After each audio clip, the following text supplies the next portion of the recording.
coming out at the get-go. We haven't had any picks yet. We haven't had any bans yet. But there is a favorite. So who do you think that is, Midnight? Well, who's your favorite? I mean, Who's your favorite? My favorite is going to be Griffith, honestly. I think Griffith will be coming in fine for this series here. Partly because when we look at the side of the University of Queensland, they really do rely on their jungler Scott to help give them that driving force forwards.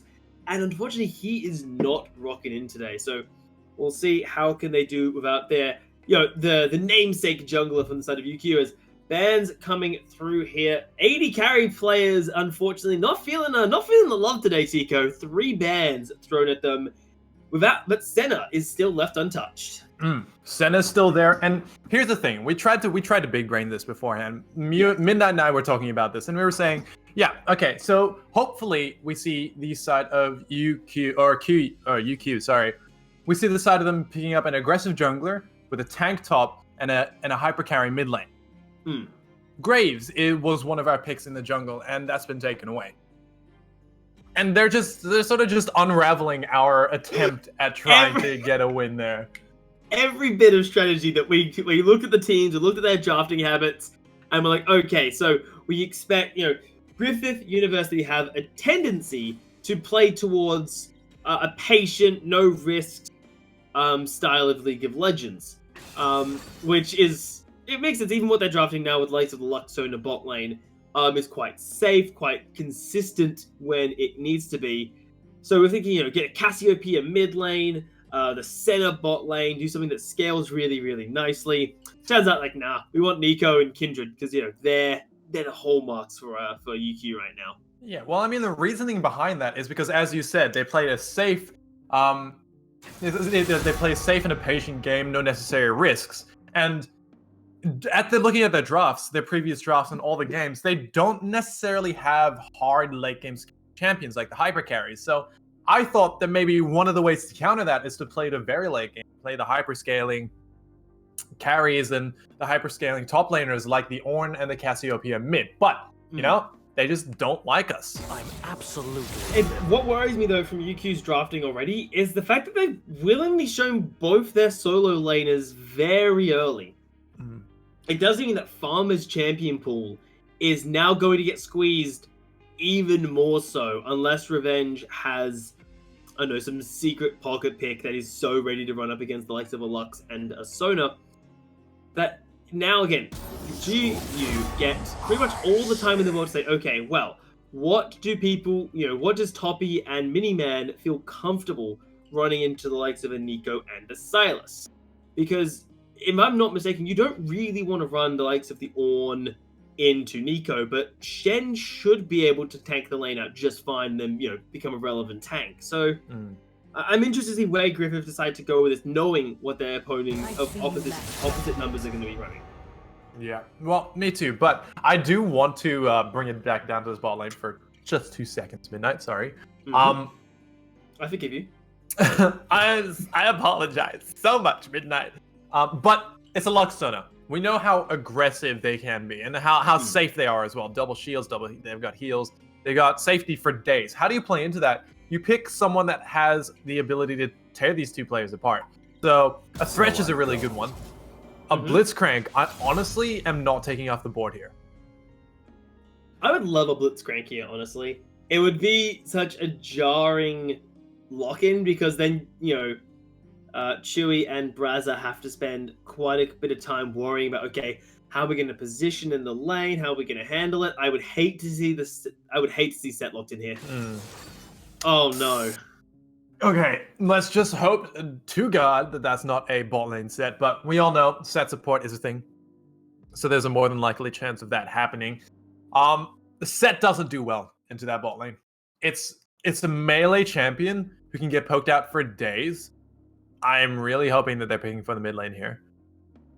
Yeah. Unless it's a Sona mid or a Lux mid. Then they've completely outplayed us. Okay, but I do think that's a Lucian mid. Yeah, this has to be a Lucian mid. He's been poking up a lot more recently. Unless it's Lucian top. I've seen Lucian top returning. As much as I can hear you dying inside of the possibility. It's not. I would love it to be a Lucian top. It should be a tank. I mean, they need some form of actual engage, though. So the Ornn makes a lot of sense here. That is going to be Lucian mid. With Luxo in a bot lane, and of course Graves in the jungle, facing up against... I still think Senna is your best option here for Farmer. Yes, the lane's going to suck. Yes, I don't really know what the set's going to do to back you up. Oh my god. I don't think that they're going to lock this in, please. I mean, because it's going to be phenomenal to watch Set Syndra bot lane, but what... I honestly, that's a Syndra mid. So is it Nico? Yeah, set top. It is a set top. So, like, Nico Silas bots? It doesn't make any sense either, but you know what? What the hell is Season 10? Yeah, it's just more like, what the hell is UQ? Look, they may have just big-brained us. They've probably practiced this a little bit, and they're like, you know what? We're gonna bring this out in one of the bigger games of the season and see if it works into a Luxona, because, you know, Luxona has been wreaking havoc in this current meta. So maybe they've come up with an even bigger brain bot lane composition with a Nico Silas. Broken. I am broken. This seems like such a weird composition to be coming from the likes of UQ, because when you look at what UQ have brought to the table previously, it's always been the likes of the Jinx, Senna, Lulu, Bard, is pretty much their go-to bottom lane across the previous 3 weeks of this tournament. And for them to now pull out Nico Silas as the solution. Okay, well, let's try and bring some logic to this, right? So, Nico Silas. Silas is a good engage. He's got quite a bit of mobility, right? He is going to be able to steal some ultimates as well, which is one of the big parts from the Sona Lux bot lane. They've got a ton of lockdown. Well, AoE lockdown with the Sona, as well as AoE damage with the Lux. And they really pair well. And the bigger part of them is also their safety in their heals and shields. What UQ really need to do down in this bot lane is keep their distance. I do think that Silas, with that fleet footwork, is definitely going to help him maintain that. But also, I do think that it's going to be a rather aggressive lane down on the bot side as well. Not on the side of Griffith, but I do think that UQ are going to be trying to play this one real aggressive. TK, I hate to interrupt you, but do you see what I see on the Nico? That's not an AP Nico, my guy. That is AD on hit Nico back when he was first released in top lane. That's old style Nico. What the hell is this draft? It's an aggressive ball lane. That's what it is. Yep. I'm still caught really off guard why you would look in the likes of the Nico here as opposed to an Ezreal or even the Senna still, because they should be safe enough not to get bullied by the likes of a Sona Lux. Yep. Well, look, we'll just have to see how this one goes out, because it's going to be I'm going to keep my eyes on this ball lane, because this ball lane is a very interesting one, because Luxona, we've seen it before, it does a lot of damage, but Nico Silas, not so much. Coming of Nico Silas, they've got fantastic single target damage. I think if they can catch out Brazza or Chewy on their own, they're going to be able to put the hurt down on them. The issue is that during the laning phase itself, unless one of them gets caught by the likes of a Tangled Barb from the Nico, and then Silas is like, yes, now is the time to all in, let's do this. It just feels like a bot lane where Chewy Brazza are going to be able to push them in, bully them out with the harassment that comes out of Luxona, and then be like, all right, cool. We'll pull down our Graves here, who is a fast jungler. We saw it last game. We'll see it again this game. And just play around the dragons, giving them a nice advantage in the early game. Yeah, and I do think that they might need, on the side of UQ, they might need to play more around this bot side as well, because I think Nico Silas don't have as much engage as they would have liked to have into a Luxona, because, you know, the safety, basically, that this bot lane provides for them. But also, I expect that the Kindred and the Set make a 4-man gank down towards the bot side at some point during this game. At any point during this game, really. Yeah, you would expect that, and it's almost mandatory from the side of UQ, because it's something that we did get to see last game. It's something we will get to see this game. On almost lack of engage options coming out from the side of the red team here. Now, red team does have a bit more viability. The Silas can act as an engage. Set can act as an engage. Hell, Syndra, if you're feeling confident with a Scout of the Week, can be a start to a fight. But once again, there's no traditional way for the side of the red team, in this case, the University of Queensland, to actually pick a fight to begin with. And that just worries me, because they've decided to go for an unconventional bot lane with an unconventional way to start fights up against the team which is currently top of the standings in the tournament. Well, I mean, you have to throw a spanner in the works somehow. If UQ want to take this one away, they needed to change up something and not play a traditional meta game. So they've brought a Nico Silas in towards the ball lane, which we'll see how it goes, because honestly, I've never seen this composition before. But also the rest of the team composition is a reactive composition. So you've got the Kindred with her ultimate. She keeps people alive. And it's not really a hard engage. It's more like a... let's see what the other team does, and if they decide to engage with the Ornn, then we're going to, you know, re-engage or counter-engage with ours. We've got a Set, Syndra, Nico, Silas. We can turn it around in a matter of seconds to be able to win this team fight. The damage they have is pretty significant, but it just feels like it's such a weird way to tackle, you know, a 3-0 team, is to be, okay, let's draft unconventional bot lane, which has, like, I've not seen the AD Nico in the longest of times. And then pair that up with, of all champions in the support role, the likes of a Silas. Silas support. Gotta get on this, guys. It's a new meta.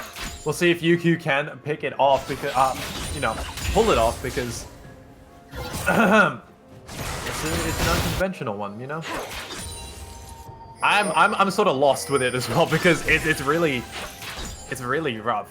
It's gonna be rough for the side of UQ, because GU they have the range. If they got the safety, they don't need to farm up minions. They're gonna get shoved in. Doesn't matter. They're not really there for the minions. They're there just to poke them out, make sure that they get all the stacks up on their spell thieves, and say, hey, we're gonna call it a day here. That's how we're gonna get our income. We don't even need the minion. It's fine. That is, at the end of the day, almost the love of the double healer support bot lane. We'll do a hit across the board on the bot side. They're going in for the fight, not really able to get damage down. So I'm looking for. They got some poke, but it's a Sona. She's just gonna heal that up just fine. So a nice attempt to the start of the game here, but you know, I like the attempt. But unfortunately, UQ not able to get the damage down just yet. But look who's nearby. Shackled is looking for something. There is no way they dive this though, right? No, they can't. They shouldn't. It's not a smart decision to dive this either, because it's a Luxona. And I really don't mean to sound like a broken record here, but they have way too much safety to be able to get a proper dive off, especially when they are at that amount of HP. And the extra healing that comes out of the double, well, actually not healing, shielding that comes out of the double Guardian that they're both running in the bot lane as well, should keep them nice and protected. Even if it did get, I think Guardian actually got nerfed this patch that's live now as a result of seeing this particular bot lane. So, Razza and Chewy better enjoy it while it's around, because it will not be around in the tournament not for long. It's still doing its work, though. Guardian still does quite a bit in terms of shielding. Like, it's not irrelevant to pick up, so still a viable pick for the small lane. It doesn't get rid of it, it just nerfs it a tiny bit.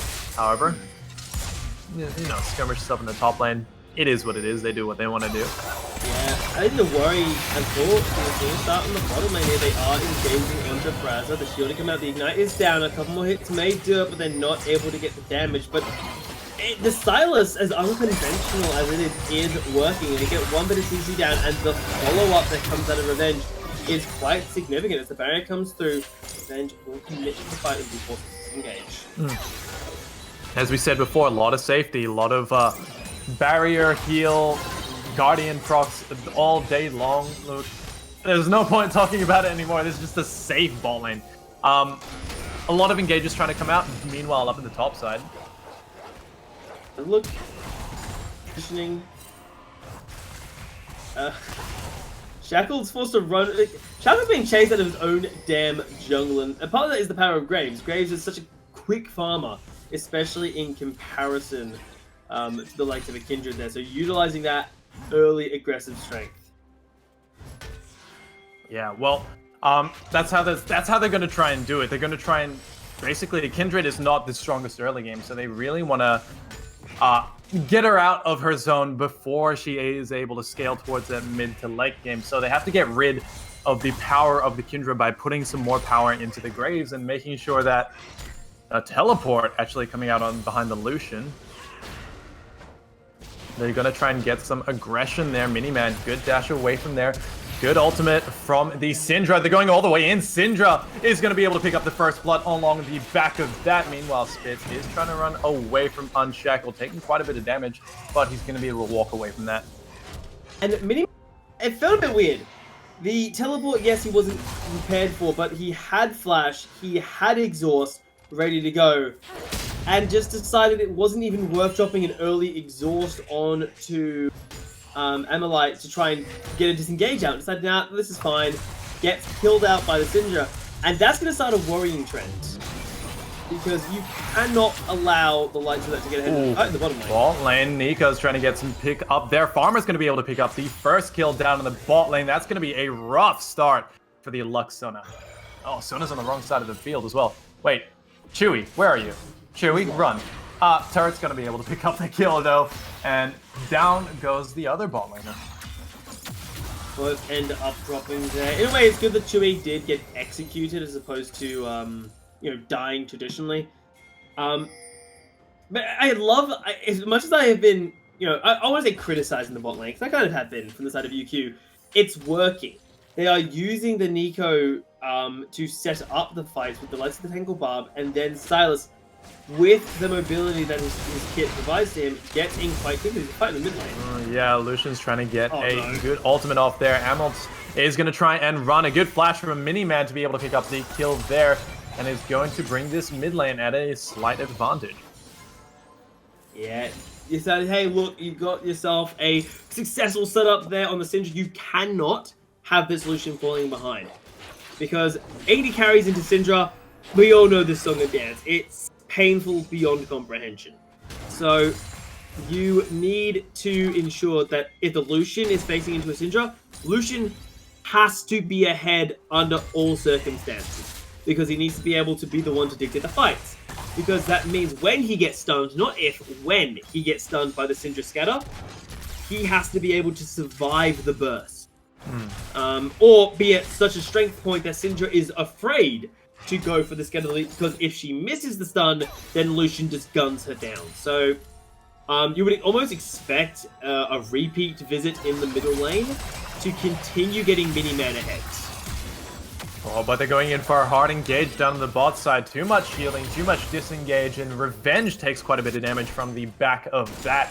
He's going to have to be forced away from the safe bot lane to be able to walk away from this with, you know, half HP. In a way, Revenge taking the counter-attack damage from an engage like that is honestly beneficial. Because while Farmer does have the likes of the Vam Scepter and the Doran's Ring, Doran's Blade for sustain, the Silas, has Kingslayer. Oh, Miniman taking an unleashed power to the face. In comes Spitz, though. They're going to have to try and disengage from that one. A beautiful Sona ult. In comes the ultimate as well. A great flash from Braza to be able to disengage from that one. We saw the Kindred down the bot side. Not much impact, though. An nice attempt on the bot side, but trying to basically work his aggression. We're seeing constant aggression out of the likes of Silas Miko. The Kindred being down here is more of an emphasis on it to say, hey, we're looking for fights. Hey, we're looking to pressure this super safe bot lane and not give them, the room that perhaps they are used to having with the likes of the Lucian, not the Lucian, sorry, the Sona as well as the Lux. So I like the idea. Again, the way they've been playing it with the constant aggression with Silas diving in anytime a Tangle Barb lands is brilliant. But Kindred perhaps isn't the jungler to make the early moves against the bot lane that has basically been sitting under their turret for the past 5 minutes. Yeah, well, I mean, that's sort of their job, though. All they really need to do is not necessarily even farm the waves, let their turret do it. I mean, they can pick up some CS themselves, but really all they're doing is stacking up their spell thieves, getting that as soon as possible, upgrading it, and getting some mad vision around the map to then scale towards the mid to late game, get some priority around their jungle, get some priority around the objectives, and then are going to be able to take the game from there. They play towards the mid late game as a Luxona. It's safety up until that point. And the mid game, both teams are going to explode off here because Cynthia loves the mid game because she can find pushy targets. Yeah, should have his play looking really toppy. So we're going to have some very interesting item breakpoints coming through here. Yeah. Oh, jeez. Okay. That was a bit. I blinked. Unleashed power at its finest, kids. Syndra doing the dirty work, and onto a squishy mid laner, especially the likes of Illusion, who's an 80 carry. Yeah, there was little to no chance of his survival. And I talked about that before. The importance of this Lucian being ahead of the Syndra. Syndra is almost by nature a marksman killer. So, we'll come back to that in a second. Top side, we're getting a couple ganks up onto this Ornn. In comes the Ornn Horn, 2 of them actually coming out. Had to try and turn that one around. Unfortunately, he wasn't revenge using Ornn's power against him. They're gonna have to back away from this turret as well. GU bringing up 2 members to deal with that. An early lane swap coming in here from the side of UQ is, I think, really clever. They're setting up for the Rift Herald. They're really playing around these objectives here and say, hey, we need, we want to be able to contest for the dragon. We set up around the dragon. We want to be able to contest for the herald. We bought our bot lane top. And it's a lane swap that is very punishing for Clint. He shouldn't be getting access to many minions if the side of GU decide to stay, but instead it looks like GU are roaming towards trying to fight these objectives in the mid lane.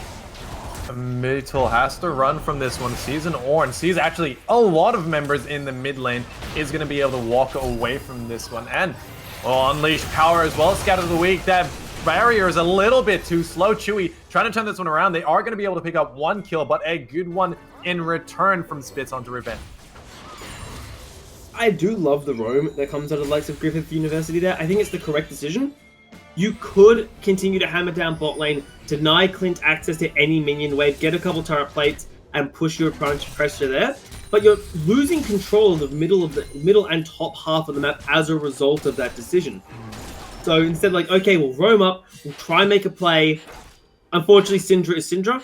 And that is something you always have to take into account there. But all in all, I think despite the death, it was the right decision coming out of the side of GU. And they now need to be maybe a bit more aware of UQ's plans. UQ have made it quite clear in these first 13 minutes that they are going to be playing heavily around objectives and utilizing the pressure of the mid lane itself. So I would love to see Griffith. I was going to say, I'd love to see them moving their bot lane to mid lane, which of course, as you can see, they've done. But I would love to see them set up almost a minute before the next dragon spawns, just to ensure that when UQ move for it, they're going to be ready for it.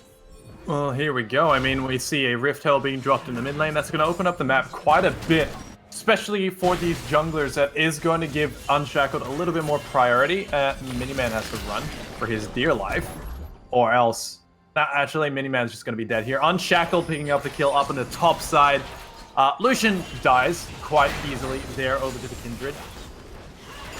Yeah, it's a bit rough. It is rough for Griffith. Yeah, the drafting that came out of Griffith, I don't think was a bad idea. I think the idea of, okay, draft yourself a safe bot lane is a really good one. I think the Lucian mid, on paper, isn't a bad idea. The problem is the execution and the build path that Miniman has decided to go for. His first death was, it felt selfish. He had exhaust, could have dropped it, didn't drop it. This death, once again, had exhaust, could have dropped it, didn't drop it. I don't think that would have necessarily saved him this second time, though, because look at his items. He's rushed for the Blade of the Ruined King, which, in most mid lane matchups, I absolutely wholeheartedly agree with. Against a Syndra, whose entire existence is to find a squishy person and delete them, why hasn't Miniman rushed a Hex Drinker to be at least a little bit on the safer side of a Syndra who, now she's ahead, is 1100 gold off a death cap?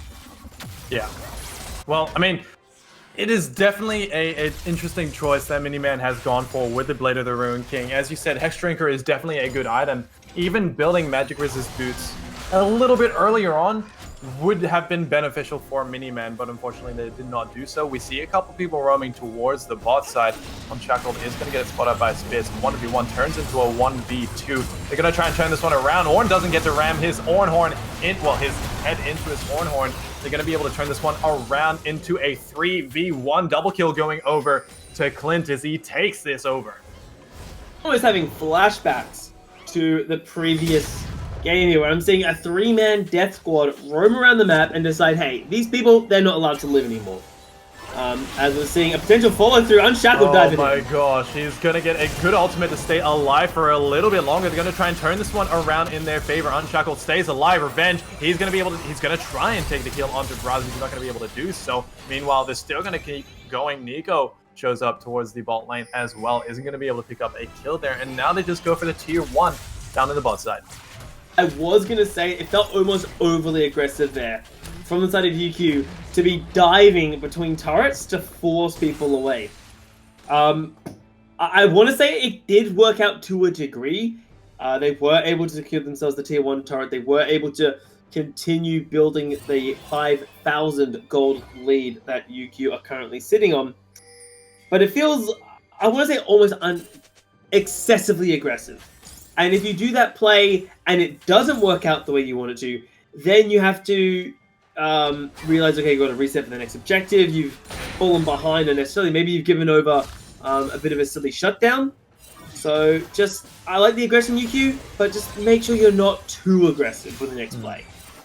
Yeah, I mean, they could have left with the Silas. I mean, Revenge could have probably stayed alive, you know, not tunnel vision there, but it's fine. It is what it is. They picked up a tier 1 turret in the bot side, so they did somewhat benefit from it. And now they went for a reset. They've got a bit more of a gold pickup there. We see the Hex Tech being picked up by Revenge, so he's going to be able to run down a couple more people off the back of that. Yeah, they have quite a bit of lockdown potential coming out from UQ now that they've got their power spikes. Well, their first item power spikes. Yeah. And speaking of their items, Diego, it is there.